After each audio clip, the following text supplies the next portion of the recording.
శ్రీ గురుభ్యో నమః. శ్రీమాత్రే నమః. ఆదిత్యాయ చ సోమాయ మంగళాయ బుధాయ చ గురు శుక్ర శనిభ్యే రాహవే కేతవే నమః. జూలై మొదటి పక్షంలో అంటే జూలై 1 నుండి 15 వరకు మరి గ్రహస్థితి ఎలా ఉందో చూద్దాం. అంటే ఒక్కొక్క రాశిలో ఏ ఏ గ్రహాలు ఉన్నాయి. ఇలా కనుక చూసినట్టయితే మొట్టమొదట మనకి మేషరాశిలో తన స్వస్థానమైనటువంటి స్వస్థానంలో కుజ భగవానుడు ఉన్నాడు. వృషభంలో ఇప్పటికే గురువు ఉన్నాడు.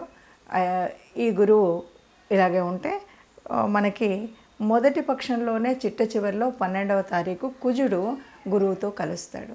ఇక్కడ ఇలా కలవడం వల్ల మనకి ఇక్కడ కూడా గురుమంగళ యోగం ఏర్పడేటువంటి పరిస్థితి ఉంది. ఇక మనకి మిథునంలో రవి ఉన్నాడు, తర్వాత శుక్రుడు ఉన్నాడు, అలాగే బుధుడు కూడా ఉన్నాడు. కాకపోతే బుధుడు 7వ తారీఖున కర్కాటకంలోకి వెళ్తాడు. ఇది మనకున్నటువంటి రాశి యొక్క పరిస్థితి. కన్యలో కేతువు, శని భగవానుడు కుంభరాశిలో వక్రించిన స్థితి, అలాగే మరి మీనంలో రాహు భగవానుడు. ఈ ఉన్నటువంటి పరిస్థితుల్లో ఈ 15 రోజులకు గాను ఎలా ఉంటుందో తెలుసుకుందాం. ఆంగ్ల ప్రకారంగా ఆంగ్ల తేదీల ప్రకారంగా చూసుకున్నప్పటికీ మనకు వచ్చేటువంటి మాసాలు అయితే మనకు జూలై అనగానే ఆషాఢ మాసం వచ్చేటువంటి పరిస్థితి. మరి ఈ మాసంలో ప్రత్యేకించి కొన్ని మార్పులు, అంటే ఇందులో ప్రత్యేకించి జరిగేటువంటి మార్పుల్లో మొదటిది తొలి ఏకాదశి అనేటువంటి పండగ రావడం. ఇక రెండవది మనకి అయనం మారడం. పూర్తిగా సౌరమాన ప్రకారంగా ఆధారపడినటువంటి మనకు 6 నెలలు ఉత్తరాయణం, 6 నెలలు దక్షిణాయనంగా మనం భావించినప్పుడు సూర్యుడు కర్కాటకంలోకి ప్రవేశించినప్పుడు వచ్చేటువంటి మాసం, మరి వచ్చేటువంటి స్థితి దక్షిణాయనం. దక్షిణాయనంలో దైవ ఉపాసన చేయడం అనేటువంటిది ఒక సలక్షణమైనటువంటిది, మన ఆరోగ్యాన్ని ఆయుష్ని కాపాడుకునేటువంటి స్థితి. ఈ పరిస్థితుల్లో మరి ఈ నెలకు గ్రహాలు ఎక్కడెక్కడ ఉపస్థితి అయి ఉన్నాయి ఏంటి చూద్దాం. ముందుగా మనం చూసినట్టయితే మేషరాశిలో రాశ్యాధిపతి అయినటువంటి కుజుడు అక్కడే ఉండడం అనేటువంటి మొదటి స్థానం. ఇక వృషభ రాశిలో గురువు ఉంటాడు. గురువు ఉన్నప్పటికీ 12వ తారీఖుకి మరి ఇదే కుజుడు గురువుతో కలవడం, ఇక్కడ మనకి గురుమంగళ యోగం కూడా ఏర్పడేటువంటి ఒక శుభకరమైనటువంటి పరిస్థితి కనిపిస్తుంది.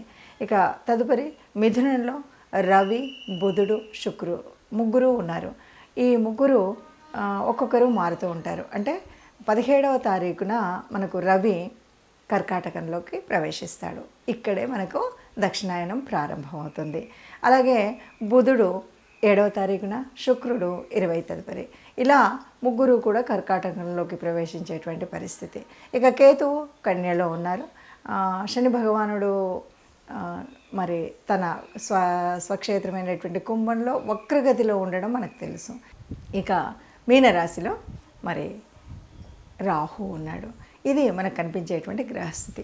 ఇలాంటి పరిస్థితుల్లో ఒక్కొక్క రాశికి కాను ఎలా ఉంటుంది అంటే ఈ 12 ద్వాదశ రాశుల్లో కూడా ఉన్నటువంటి గ్రహస్థితిని బట్టి ఏ ఏ రాశి వారికి ఈ రాశిలో ఎలా ఉంటుంది ఈ నెల కాలం ఈ పరిస్థితి అన్నది తెలుసుకుందాం. తులారాశి వారికి ఎలా ఉంటుంది అంటే మనం ఇక్కడ రాశి వారిని కనుక చూసినట్టయితే సప్తమంలో కుజుడు ఉన్నాడు, అష్టమంలో గురువు ఉన్నాడు. అయితే మళ్ళీ 2వ పక్షంలోకి వచ్చేసరికి మరి అష్టమంలోనే కుజ గురువులు ఇద్దరు ఉండడం, తర్వాత నవమంలో మొదటి పక్షంలో రవి, బుధ, శుక్రులు ఉంటే తదుపరి 2వ పక్షంలోకి వచ్చేసరికి దశమంలోకి రావడం అనేటువంటిది జరుగుతుంది. సో ఈ వ్యయభావంలో కేతువు.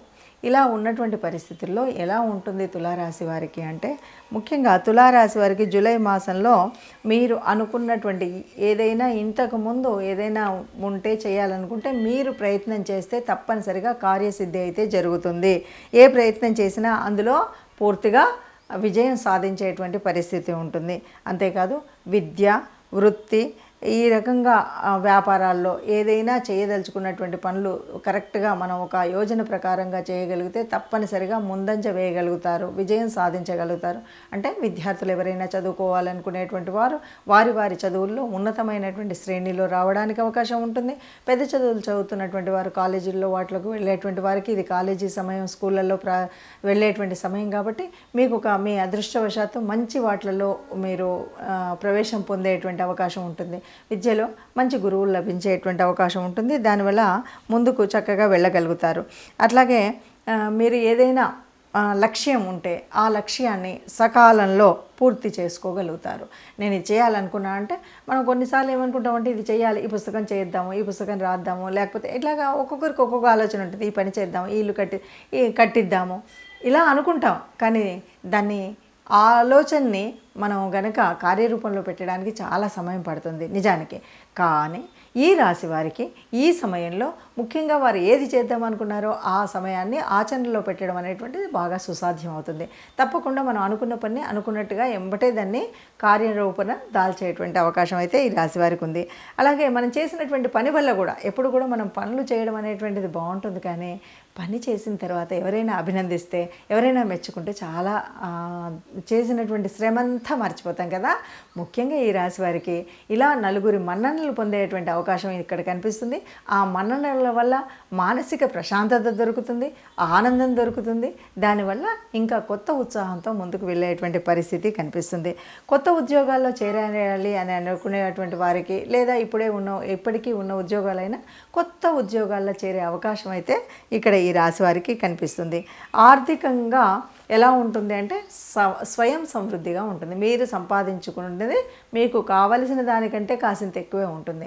అంతకు మించి అంటే ఏదో కష్టం వచ్చింది, నాకు డబ్బు లేదు, ఈ సమయంలో ఇది చేయలేకపోతున్నాను, ఇది పిల్లలకి పాఠశాల సమయం, ఇది పిల్లలకి కాలేజీ సమయం, లేకపోతే ఇలాంటివి ఏవి ఇబ్బందులు ఉండవు. చక్కగా హాయిగా అన్ని సమన్వయంతో ఏదో ఒక రకంగా ఆర్థిక వ్యవస్థ వృద్ధి చెందుతూ చక్కగా ముందుకు వెళ్ళేటువంటి పరిస్థితి అయితే ఉంటుంది. అయితే ఇవన్నీ ఇలా ఉన్నప్పటికీ కూడా మరి దాన్ని అలాగే నిలుపుకోవాలి అంటే తప్పనిసరిగా మనం చేసుకోవాల్సినటువంటి ఏదైనా ప్రత్యేకమైన పూజ ఉందా అంటే ఇష్టదేవత ఆరాధన చేయడం అనేటువంటి తప్పకుండా చేయాలి. ముఖ్యంగా ఇది ఏంటంటే మనం దక్షిణాయన కాలం వస్తుంది కాబట్టి నిరంతర నామజపం అయితే ఉండాలి. విష్ణునామ జపం అయితే చేయాలి. అంటే విష్ణు సహస్రమో ఏదో ఇలాంటివి వింటూ ఉండాలి. అలా ఉండడం వల్ల మనకు ప్రశాంతత దొరుకుతుంది. కావాల్సినటువంటి కార్యాలు చేయడానికి మంచి ఆలోచన అనేటువంటిది లభిస్తుంది అని చెప్పచ్చు. ఇప్పటి వరకు మనం చూసినటువంటి ఈ గ్రహ పరిస్థితుల మూలంగా ఒక్కొక్క రాశికి ఉన్నటువంటి స్థితిగతుల మూలంగా ఏది ఏమైనా మనం చెప్పుకునేటువంటిది ఒక విషయం ఎప్పుడు చెప్పుకుంటున్నట్టుగానే మనకు ఇదంతా కూడా గోచార రీత్యా. ఈ గోచార రీత్యా అందరికీ ఇలాగే జరుగుతుందా అన్నప్పుడు కోటాను కోట్ల మంది ఉన్నటువంటి వాళ్ళల్లో అందరికీ ఇలాగే జరుగుతుంది అని చెప్పాం. కానీ దాదాపుగా మనకి ఒక 30% వరకు కనిపిస్తుంది. అయితే మరి ఎందుకు చెప్పుకోవాలి అన్నప్పుడు మాత్రం మనం ఒక మాట చెప్తూ ఉంటాం. అందరికీ వారి జన్మ కుండలి కనుక తెలిసినట్టయితే దాని ప్రకారంగా మనం చూసినట్టయితే ఇప్పుడు ఈ మాసంలో ప్రత్యేకించి మనకు ఒక యోగం గురించి చెప్తున్నాం. మొన్నటి వరకు బుధాదిత్య యోగం అని ఎలాగన్నామో ఇప్పుడు మనకి గురుమంగళ యోగం అని చెప్తున్నాం. ఈ యోగం ఉన్నటువంటి కాలంలో మనం దాన్ని ఎలా చేయాలి, ఏం చేయాలి అనేటువంటి పరిస్థితి. అంతేకాదు మరి ఈ మాసంలోనే మనకు ప్రారంభమయ్యేటువంటి దక్షిణాయన కాలం, ఇందులో కూడా మనం ప్రత్యేకించి మనం ఇంటి ఇలవేల్పును కానీ కులదేవతను కానీ నిత్యం ప్రార్థించినట్టయితే మనకు ఉన్నటువంటి అనేక గ్రహదోషాలు కూడా తొలగిపోయేటువంటి అవకాశం ఉంది. అందువల్ల మీకున్నటువంటి గ్రహ పరిస్థితిని చూసుకొని మనం ఏం పరిహారం చేసుకోవాలి. ఏం పరిహారం చేసుకోవాలి అన్నప్పుడు ముఖ్యంగా ఇప్పుడు వచ్చేటువంటి కాలం కూడా దేవతలకు నిద్రాణ స్థితి కాబట్టి మనం ఎంతసేపు దేవత ఉపాసన చేయడం, దేవతల్ని ప్రార్థించడం, అందులో ముఖ్యంగా మీ ఇష్టదేవత ఆరాధన లేకపోతే కులదేవత ఆరాధన అనేది మర్చిపోకుండా చేయడం. దానితో పాటు ఆరోగ్యం సరిగ్గా ఉండాలి అనేటువంటి వాళ్ళందరూ కూడా ఎవరైనా అనారోగ్యంతో ఉన్నటువంటి వారు కానీ ఇప్పుడున్న వాళ్ళు ఆరోగ్యాన్ని తుల్యంగా ఉంచుకోవాలనుకునేటువంటి వారు కానీ ప్రత్యక్ష సూర్యనారాయణుడు మర్చిపోకుండా ప్రార్థించడం, సూర్య నమస్కారాలు చేయడం, ఆదిత్య హృదయం వినడం, ఇవి ఈ మాసమంతా తప్పనిసరిగా చేయాలి. ఈ మొదటి పక్షంలో చేయాలి, రెండవ పక్షంలో చేయాలి. ఇందులో ఎలాంటి అది లేకుండా మీరు నిత్యం చేయడం. ఇంకా వీలైతే కనుక ముఖ్యంగా చెప్తూ ఉంటారు ధ్యానం అంటుంటారు. ఎందుకంటే ప్రశాంతంగా ఉండడం, మానసికంగా అల్లకల్లోలం లేకుండా మనం ఉండడం అనేటువంటిది ప్రత్యేకించి ఈ మాసం నుండి రాబోయే 4 మాసాల వరకు మనం చేయవలసినటువంటిది.